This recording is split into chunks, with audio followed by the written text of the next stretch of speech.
L'obscurité de la chambre est à peine troublée par deux petits écrans. À droite, un défilement infini de vidéos courtes. À gauche, une lecture d'actualité anxiogène.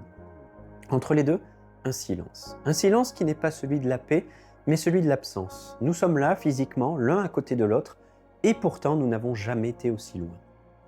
Je suis Jérémy Bessard, thérapeute de couple et sexothérapeute. Dans mon cabinet, je reçois chaque jour des hommes et des femmes qui s'aiment, mais qui se perdent dans les méandres d'une connexion permanente au monde au détriment de leur connexion intime. Aujourd'hui, je souhaite vous inviter à poser votre regard ailleurs que sur cet écran pour le tourner vers l'être qui partage votre vie.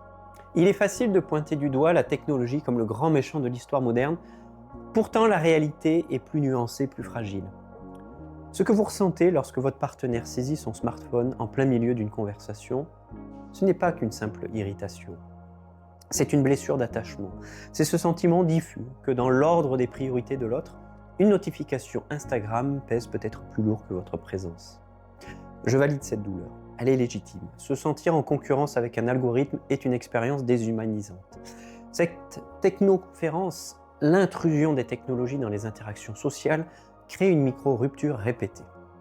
À force de vivre ces interruptions, nous finissons par ne plus essayer d'entrer en contact. On se résigne, on s'isole dans son propre univers numérique pour ne plus ressentir le vide de la non-réponse de l'autre. C'est une mécanique de défense pour ne pas souffrir de l'indifférence. On devient soi-même indifférent.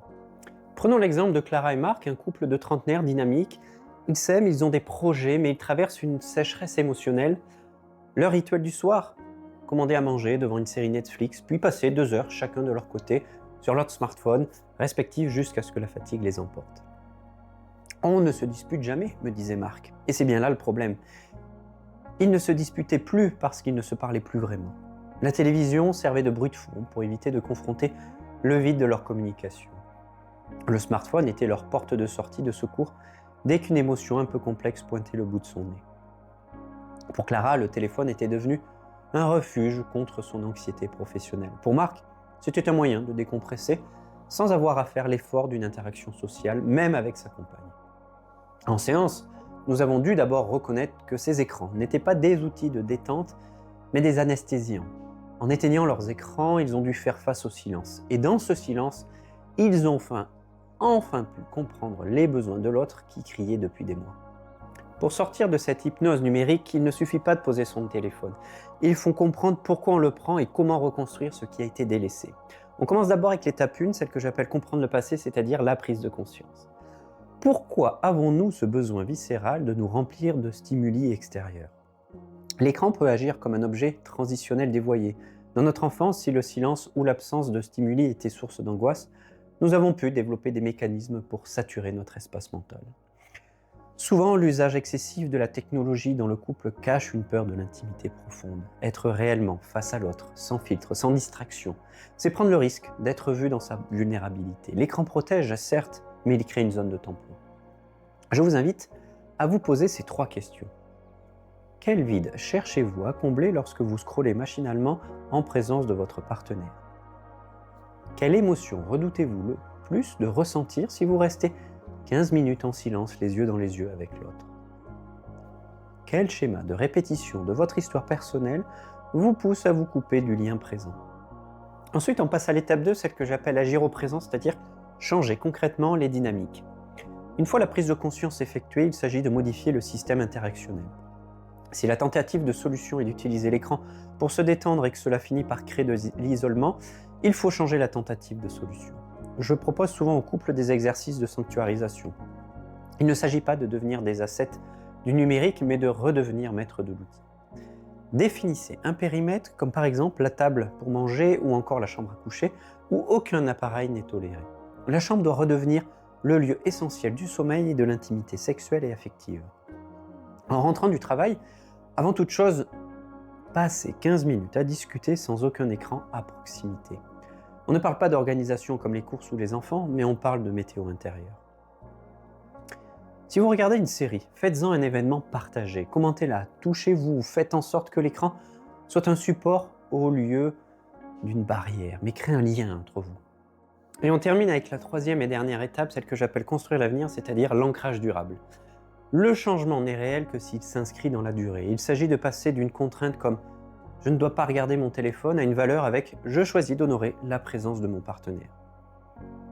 Mon objectif n'est pas de vous rendre dépendant de la thérapie. Les actions d'aujourd'hui doivent devenir les habitudes saines de demain.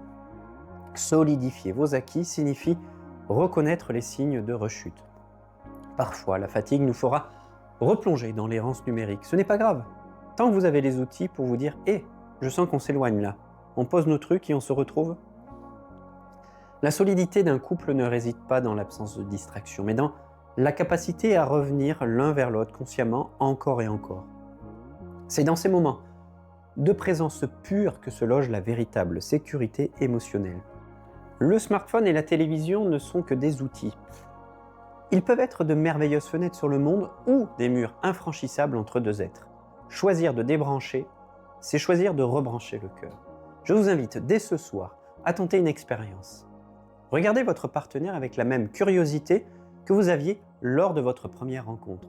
Sans le filtre d'un écran, juste l'humain, dans toute sa complexité et sa beauté. C'est là que commence la vraie vie, celle qui vibre et qui soigne. Le désir de changement est là, mais je sais qu'il s'accompagne souvent d'hésitation. Et franchir le cap d'une thérapie de couple ou d'une sexothérapie, que ce soit pour soi ou pour son couple, demande un vrai courage. C'est pourquoi je vous offre une première consultation de 30 minutes gratuite en visio. Ce n'est pas qu'une simple prise de renseignement. Que nous choisissions de travailler ensemble par la suite ou non, ces 30 minutes sont un moment précieux pour déposer ce qui pèse vraiment, c'est-à-dire mettre des mots enfin sur cette tension sourde ou ces non-dits qui se sont immiscés dans votre quotidien. Mais également éclairer les dynamiques invisibles, c'est-à-dire nous allons doucement explorer ce qui se joue sous la surface de vos conflits ou de votre distance. Et ensuite sentir si mon accompagnement résonne en vous. Je m'explique. Nous allons échanger sur la manière dont je peux vous guider, que ce soit en couple ou en individuel, à mon cabinet ou en visio. Mais peut-être que vous sentez encore l'hésitation. C'est normal, l'hésitation, c'est souvent la voix de vos peurs profondes. Mais si on l'écoute trop, on reste paralysé dans une situation qui, elle, ne fait qu'empirer. Il n'y a pas de moment parfait, il n'y a que ce premier pas, courageux, vulnérable et sincère. Venez vous autoriser à vous retrouver avec plus de légèreté, de vérité et d'amour. Cette première consultation offerte est un moment que je vous réserve avec soin. Je vous invite à prendre un instant pour répondre à ces 3 questions fondamentales. Elles vous permettront de vous assurer que vous êtes prêt à vous engager dans un travail de fond et que mon accompagnement est le bon pour vous. Quel est le véritable coût émotionnel de votre situation actuelle si rien ne change? Qu'attendez-vous réellement de cet accompagnement? Êtes-vous prêt à vous investir en temps, en énergie et en budget pour transformer durablement votre relation? Afin d'illustrer mes propos, j'ai choisi de vous partager quelques extraits de l'histoire de Clara et Marc, un couple que j'ai eu le privilège d'accompagner. Bien entendu, les extraits sont partagés avec leur accord et dans le respect de leur confidentialité, les prénoms ont été modifiés.